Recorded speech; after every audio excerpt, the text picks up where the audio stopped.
We have here the Page of Cups energy, an energy that the universe is telling me na kilalang-kilala mo ang taong ito. At tingnan mo kung gaano kalaki yung cup na kanyang bitbit, mas malaki pa sa mukha niya.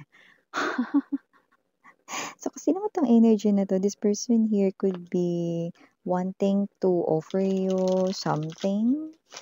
At isa itong klase ng offer na, sa nakikita ko, solid naman. Kaso, parang kahit pagandahin niya pa or dagdagan niya pa itong mga offers na ito sa'yo, parang nasa isip niya, baka hindi mo pa rin tanggapin. So, bakit, 'no? So, yun na nga alamin natin. Pero lumalabas na kilalang-kilala mo na ito.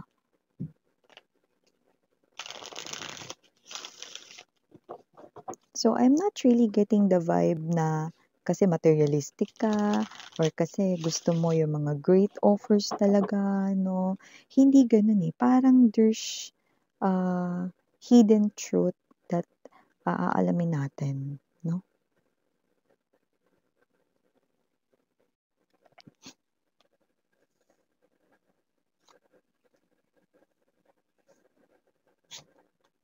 Mhm.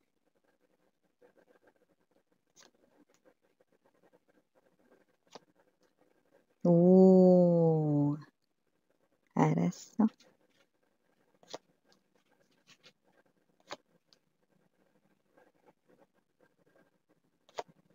Okey.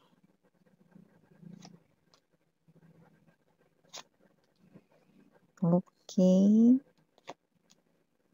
Hangman para sa atin 'no, na energy dito. And para sa bottom of the deck, Four of Swords, Wheel of Fortune, Hermit, okey.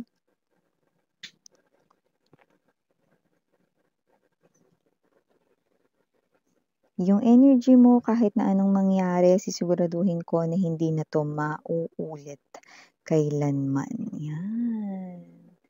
Very powerful, very strong yung message na ini-imply or pinaparating mo rito. Okay, that is the message that we're getting from here, no? And it looks like someone here, no, made a bold movement, no, towards you guys, no? And this person here, with the Nine of Wands energy, Nine of Swords, this person could be seeing a lot of number nines, no? And nine is definitely an energy or the spiritual number of showing efforts, no? Nag-effort or nag-e-effort na itong person na 'to 'no, has something to do with wands, okay, and swords, communication. Possible nakipag-communicate na 'to sa inyo but with this Seven of Coins energy yan na. Para na siya ritong mabubuang kakahintay sa reply mo, yan oh. So nakita natin dito that this person here is waiting for your response, for your reply, no? And like we all do know, okay, now we have the pace of Mercury retrograde up until the 29th of November. And nakita ko dito na may pagkilos, no? Timers naman tayo dito pwedeng nangyari na tapos na sa iba, mangyayari pa lang. But definitely your person will make a bold move, okay, to contact you, to text you, to send you messages, to chat you, no, to call you, whatever ano man ang gamit niya rito, handphone, notebook, laptop, desktop, computer, no, at kung ano-ano pa, okay, na gadget. Okay?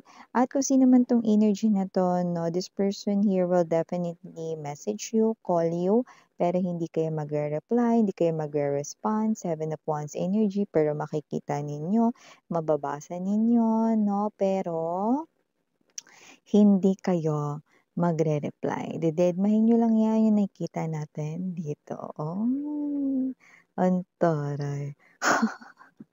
So bago tayo mag-dive more sa reading na ite, nabatiin na natin ang lahat. Hi and hello there everyone. My name is Yan. Welcome new subscribers, returning Eastern buyers. Thank you po sa inyong walang sawang love at support for me.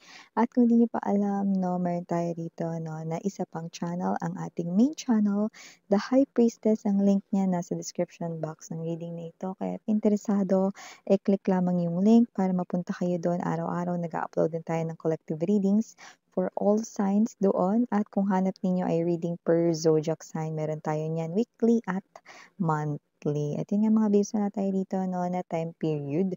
Just take only what resonates. And everybody, you have your free will. Wala rin tayong gender. Babae, lalaki, LGBT. Okay? So, dito nakita ko that this person here, dinala niya kayo, no, sa iba't iba ditong hindi comfortable na sitwasyon sa inyong life dati, no? Nung kayo ay kayo pa or nung kayo ay nagsasama pa or committed pa sa isa't isa, no?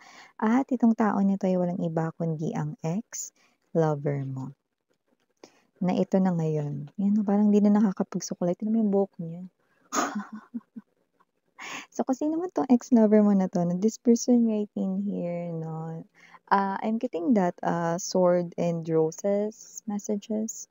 So, possible that this person here, no, may pagsisisi, no, and this person here is regretting something that he or she had done sa'yo in the past, no, ano man yun, okay? Just take only what resonates and we have specific reasons for each and every viewer. Kaya naman, just take only what resonates. And I do pick up, no, na itong tao na to, isa siya dito sa papakilusin ng Mercury retrograde, no, para kontakin kayo. Okay? At kung sino man tong energy na ito, this person here, maiinip siya sa paghihintay dahil kapag ka siya ay kumilos na magsasend, makikipag-communicate, mag-reach out na sa inyo, hindi po kayo magre-reply, hindi po kayo magre-response, hindi po kayo sasagot sa tawag niya kung ito ay tawag, no? Tawag, mensahe, chat, telegrama, go, pero hindi kayo dito sasagot, no? More likely, deadma lang kayo with the Two of Swords energy.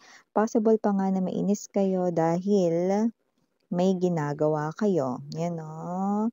Na feeling ninyo na iistorbo niya kayo. Ay, in other words, ang energy mo ay hashtag wapakels ako, miss yan. Yes, hashtag wapakels ka nga dito sa yung ex-lover right in here, no? Excited pa man din siya, no? Nung sinindan kanya ng message kasi ang naaalala niya ay ang 10 year ago na ikaw.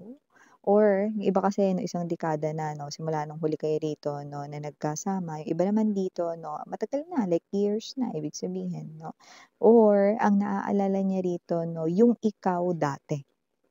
Kaya excited siya na mag-send ng message sa'yo. Kasi ang nasa isip niya 'no, yung dating ikaw na mabilis mag-reply 'no, ang nasa isip niya ay, ma-e-excite ka na mabasa yung mensahe niya, na makipagkita sa kanya 'no, like it's all positive.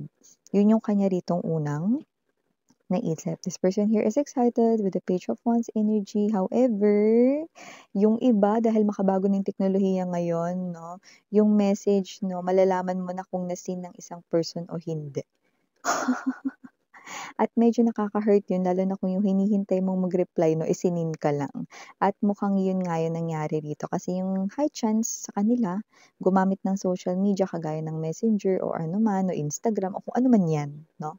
'Di pa tayo endorsers ng mga social media, Facebook.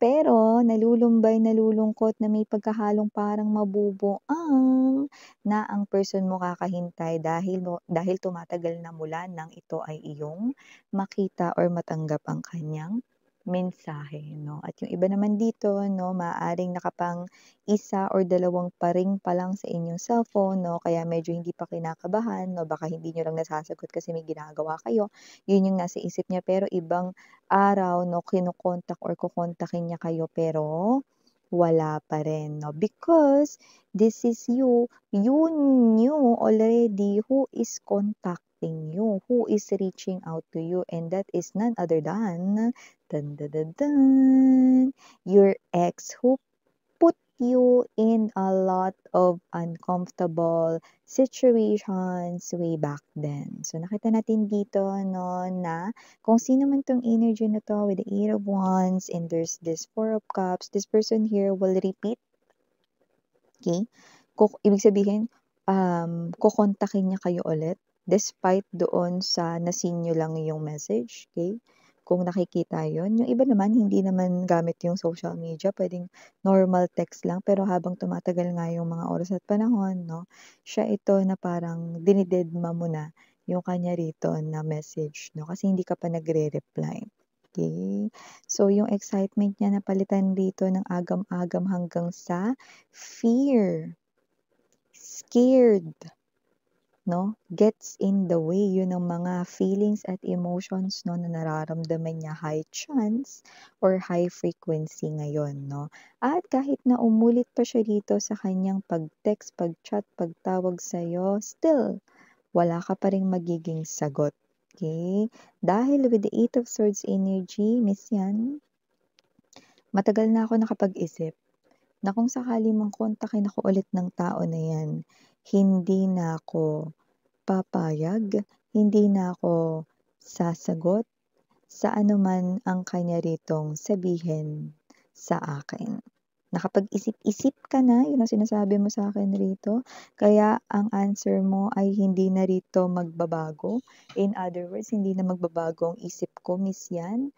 Pagtanggi ang aking gagawin hanggang sa huli. No? Dahil with the Hangman energy, okay, and there's this Four of Swords energy, Wheel of Fortune. Marami akong natutunan sa relasyon namin at yun, no, ay ang pangyayari na hindi ko nakahayaan na maulit-ulit sa buhay ko. Yan. So, hindi ako yung dating ako na dati niyang kilala. Yan. So, lumalabas rito mga babes that this person here is someone who is greatly affected right now in the Mercury retrograde phase. That's why this person here is acting weird, like mukha siya ditong going crazy, parang nabubuang na dito. It is because that is the effect of the Mercury retrograde. And even after matapos pa ang Mercury retrograde, no, this person will still ganyan pa rin ang kanyang energy, no. Para sa hindi nakakaalam, the Mercury retrograde is that kind of phase, no, na talagang heavy ang mga energy, especially for those sa mga nagkasala. Kaya yun ang time or ito yung time na mare-realize nila yung mga mistakes nila, pagkakamali nila and everything, no, related sa kanila rito, no, na hindi magandang pinagagawa dati. Okay? So kahit tapos na yung Mercury retrograde, this person here will still send you messages, will still try to contact your number, no? So, alam niya man or number niya pa ba yan or hindi na, no? To try niya pa rin kontakin yan. And this person here is someone na nakikita ko dito, no? Na okay, kukulitin niya pa rin kayo rito, no? At ito siya, no, hindi niya alam gagawin dito. Yung iba lalo na, kung lumipat kayo rito ng tirahan or trabaho, hindi niya na alam kung saan kayo pupuntahan. Mas lalong parang feeling niya, mabubuang na siya rito kakahintay. Yan, no? Kasi di ba yung iba, may energy na pag hindi nagre-reply yung isang person, pinupuntahan, 'di ba, sa bahay or sa trabaho, no? Pero dito, kahit gusto niyang gawin yun, yung iba sa kanila hindi na nila alam saan kayo nakatira. Okay? Yung iba alam kung saan kayo nakatira. Okay? Okay? So, yung iba na alam kung saan kayo nakatira or saan kayo nagtatrabaho, no? Pwedeng puntahan kayo niyan. Pero yung iba, mga babes, no? Hindi kayo pupuntahan sa nakikita ko rito, no? Pero kukulitin kayo rito, no? Sa pamamagitan ng pagchat-chat pa more, pagtatawag pa rin pa more ng cellphone mo. Okay? Or kung ano man ang gamit mong gadget, no? Advanced technologies. So, nakita ko rito that this is intentionally, hindi mo talaga siya nire-replyan because may energy rito ng iba sa inyo. Ang tingin nyo sa kanya rito ay sakit sa ulo lamang. At saka nakapag-heal na kasi kayo, so bakit pa? Four of Swords is an energy of healing and at the same time, moving forward, moving on. Okay? At mukhang ito kayo, marami kayong na-realize rito sa inyong relationship. That's why ayaw nyo nang bumalik sa kanya. You do not want to repeat the history with this person here, no? Past is past, yun ang nakikita ko sa mga energies. Pero yun nga, no, alam niyo mga babes, no, kahit ayaw ninyo magpa-istorbo sa tao na ito, iistorbohin niya talaga kayo rito. 2026, no, hindi kayo patatahimikin ng taong ito. 2026, mas kukulitin niya pa daw kayo. Ayan. Okay. So, yeah, for the initials right in here, yes, we do have, but I'm only getting 2, but just take only what resonates. So, we've got letter M and letter So yeah, these are all the messages. Maraming salamat sa oras mo, babe. Again, yung Yuriana on ni Sarang Hail Love and Light. Annyeong.